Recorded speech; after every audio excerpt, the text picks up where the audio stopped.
Awit, chapter 89, verse 1 to 5. Pag-ibig mo, yaw, na di nagmamali, ang sa tuwi-tuwi na'y aking aawitin. Ang katapatan mo'y laging sasambitin.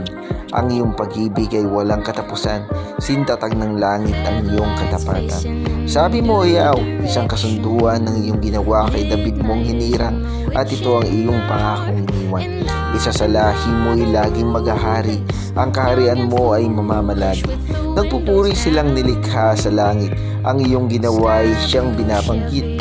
Ang katapatan mo, yaw, ay inaawit. So yan po ay isang verse po sa Torah, Bible, Old Testament, tsaka sa Quran po na nagsasabi ng katapatan ng Panginoon sa aklat ng mga awit ng Diyos ay hindi nagbabago sa kanyang mga pangako at siya'y tapat sa kanyang mga pangako, katulad ng pangako niya kay David na laging isa sa kanyang lahi ang siyang maghahari. Ganyan din po ang katapatan ng Diyos sa kanyang mga pangako sa atin na ang langit at paraiso ay tunay na bibigyan niya sa atin, ipaparanti niya sa darating. Paki-follow po ang FB page ko for more videos.